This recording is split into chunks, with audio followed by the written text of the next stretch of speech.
I'm so excited to be here this afternoon. Today I'm going to share with you a little foodie tale all about apples. And the reason why I've chosen apples today is because today is the 18th of March, and when you're in March in Australia, that's when we start the season of autumn. And in autumn is when apples are ripening on their trees and starting to fall down for us to be able to eat. I'm not sure where you live in Australia, or perhaps somewhere else. Maybe you could write or get your mum or dad or your carer to write where you guys are from. But in all different parts of Australia at the moment, we're all experiencing different signs of autumn. For instance, here where I live, we live just north of Sydney, and it's starting to get cooler in the mornings and cooler in the evenings. But visually, when I look outside, nothing's really changing that much. But soon, the trees, some of the trees, the leaves will start to change colour. They'll become yellows and oranges and reds, hence why I'm wearing this yellow dress today. And they will fall from their tree. They'll also continue to get cooler and the winds will whip up, which will be lovely and beautiful as the seasons change. So keep your eyes out for the changes of autumn as well. Before we start our little tale, I have a little friend down here. When I tell stories, I have a little folky friend that helps me hold space for the story. And this guy, he has a red cloak, and he has some yellow and orange leaves on his cloak and also on his headpiece. But you know, as we've only just started autumn, I don't have a name for him yet. Can you think what a good name for this little autumn folk friend of ours could be called? If you can think of one, I'd love for you to write it down in the comments as well. And then after the story today, I'll have a look and see what everyone suggested, and we'll see what his name should be. The reason I have these little folky friends with me is to hold some quiet space for our story. So if you're ready, I'll light the candle, and that means that we're ready to look with our eyes at our story here and also listen with our ears. And if you have anything that you'd like to share, you can whisper it into your hands and place it in your lap.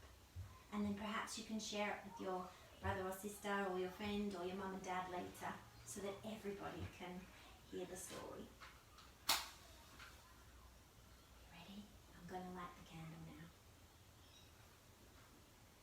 And our little friend, or what his name might be, we're not sure yet, I'm waiting on you. We will see what his name is later. We'll leave him and let's get ready for our story.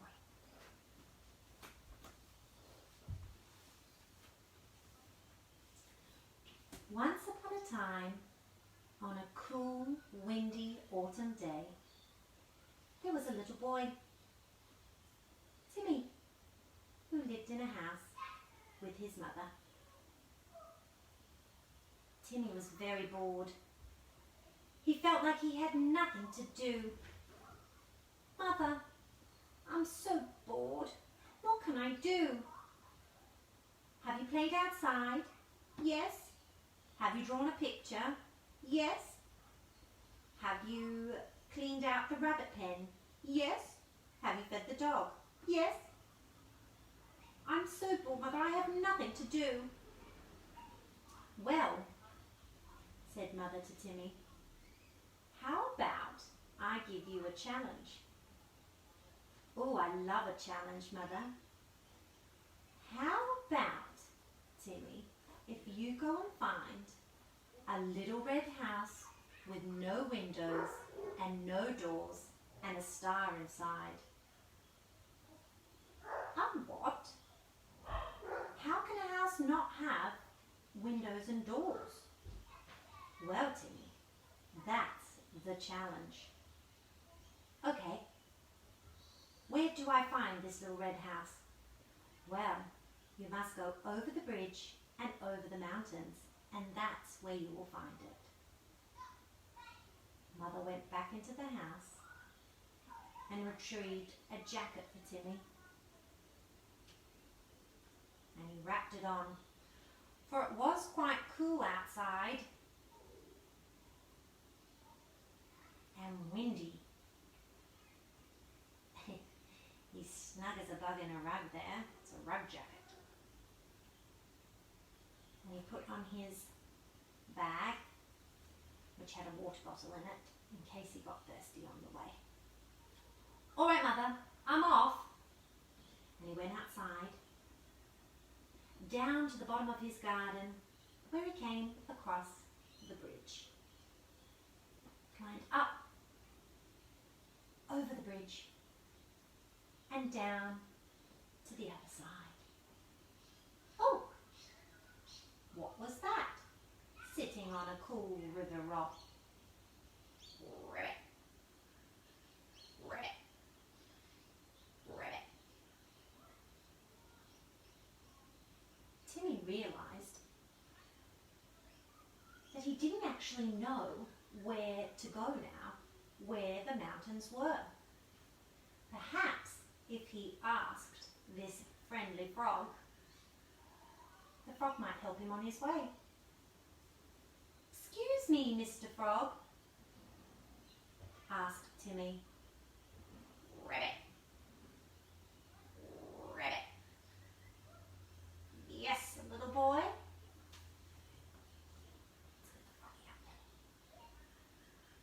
Do you know where there is a little red house with no windows, no doors, and a star inside?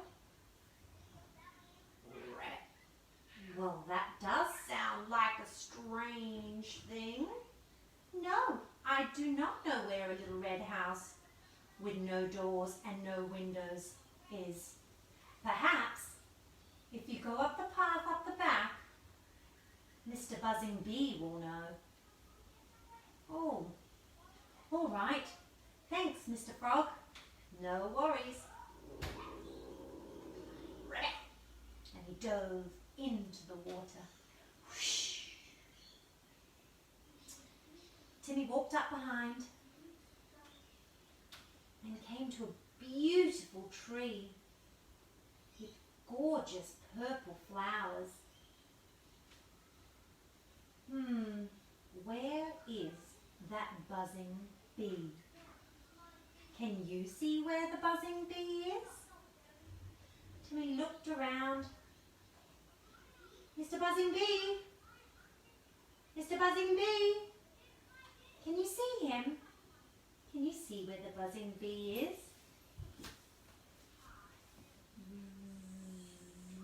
Timmy started to hear the familiar buzz of the bee. Bzz. "Nelson." Marco, can you call Nelson? Marco, call Nelson.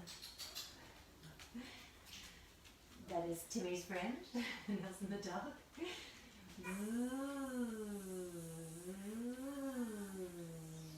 Oh, Mr. B.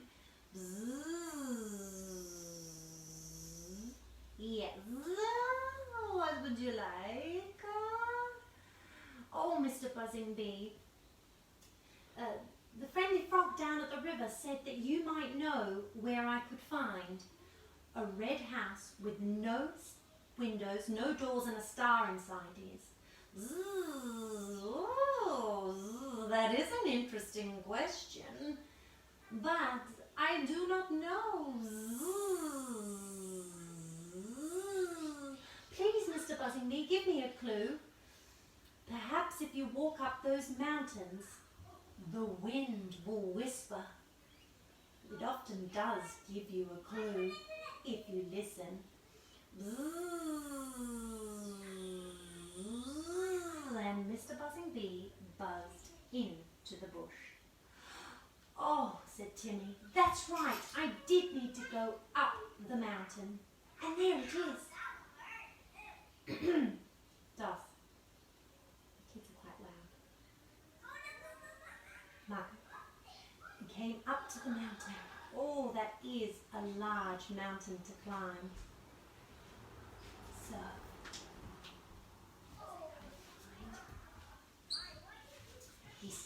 climb up the mountain. I'm climbing up the mountain, tra-la-la-la-la-la. I'm climbing up the mountain, tra-li-li-li-li-li.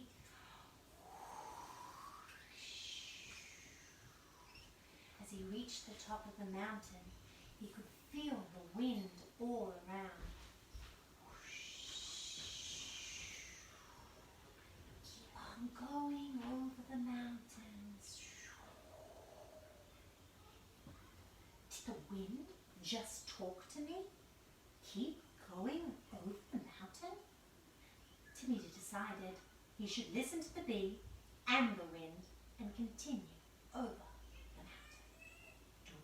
I'm going down the mountain, tra-la-la-la-la-la. I'm going down the mountain. What was that? Can you see something on the trees behind Timmy that is red? Oh my goodness. And said Timmy, look what has landed in my hand. A beautiful red apple. Oh, I do love apples. Well, oh wait, said Timmy. This is red. There's no windows and no doors. Not sure if it has a star inside or not. I think I'm going to go and take it home and ask Mother. He put it into his satchel and raced home. I'm going up the mountain, tra-la-la-la-la. I'm going up the mountain, tra-li-li-li-li. I'm going down the mountain, tra-la-la-la. I'm going down the mountain, tra-li-li-li-li. Mr. Buzzing Bee! Mr. Buzzing Bee! Squealed Timmy. Yes? I think I found it. I think I found it. Ooh, how wonderful! Ta-da. Quick, to the bridge. Oh, Mr. Friendly Frog. Yes. I think I found the red house. I think I found it. Oh, wonderful, Timmy. Climbed up. Over the bridge. Down the bridge. Mother! Mother! He called from the garden and raced inside. Took off his jacket. Yes, Timmy, are you okay? Took off his satchel, took off his jacket. Mother! Mother! Yes, Timmy. Is this what you were thinking of? Is this the little red house with no windows, no doors, and a star inside? Oh, Jimmy, let's have a look. And she went into the kitchen and pulled out a plate and a knife. And she cut in the middle, not from the top, but in the middle, across the equator of the apple. And if you'd like to have a cut, you can. But make sure you check with your mum and dad. Cut down the middle. And what was that they found inside? A beautiful star.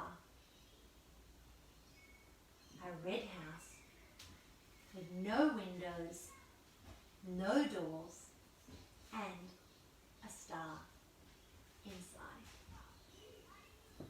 Well, isn't that magical?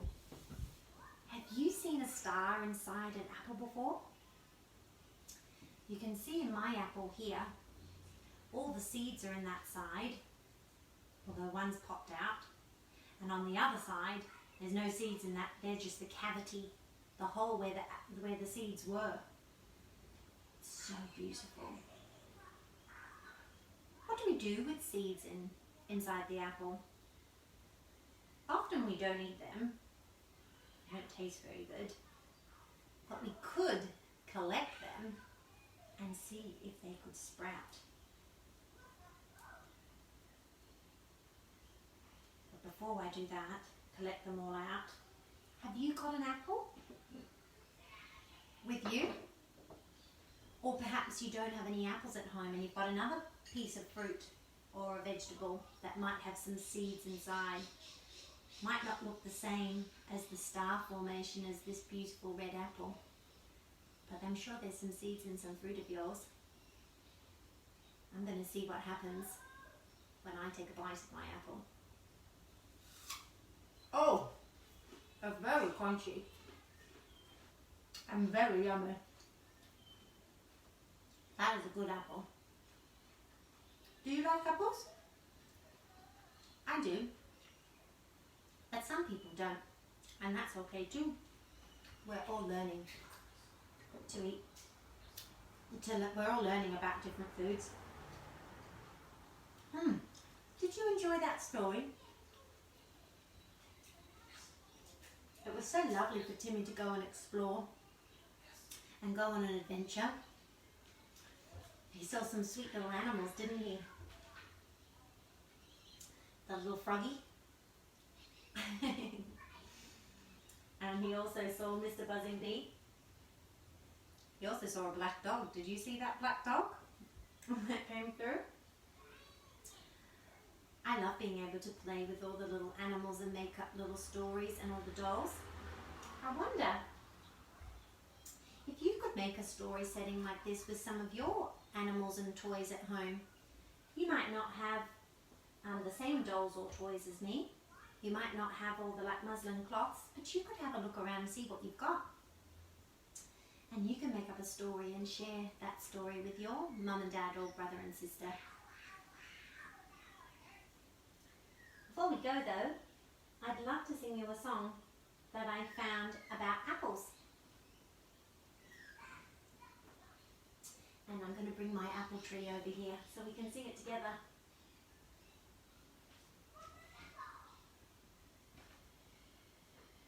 Some apples on there.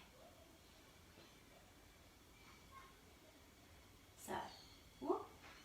How many apples have I got on my apple tree? I've got 1, 2, 3, 4, 5. Are you ready for a song? Way up high in the apple tree, I saw 5 apples looking down at me. 1, 2, 3, 4, 5. I shook that tree as hard as I could, and down came 1 apple.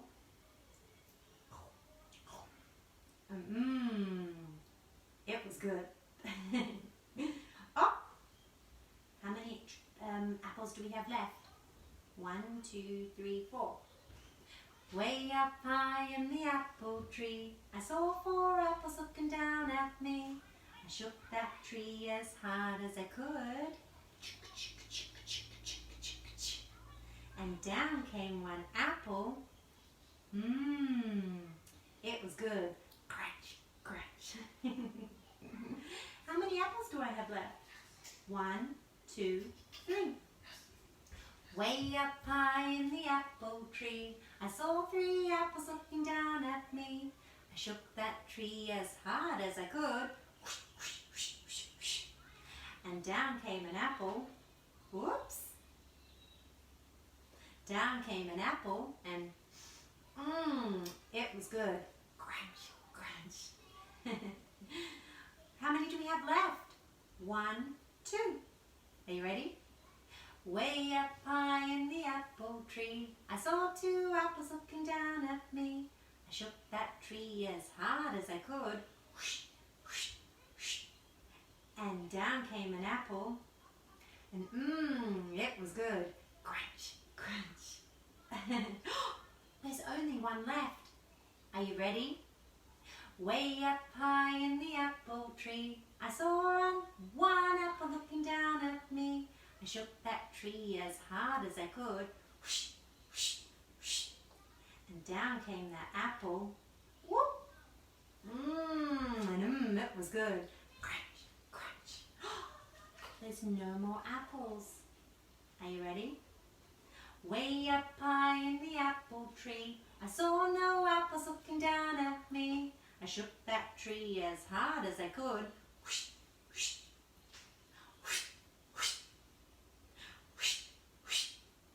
and down came no apples, because we had eaten them all 5 of them. 1, 2, 3, 4, 5. 5 apples out of the tree. Thank you so much for sharing that story with me today. I hope you can have some lovely apple with its star inside for afternoon tea. But before we go, I've got to blow out this candle. What do you do when you blow out a candle? I like to take a deep breath in and then I blow out.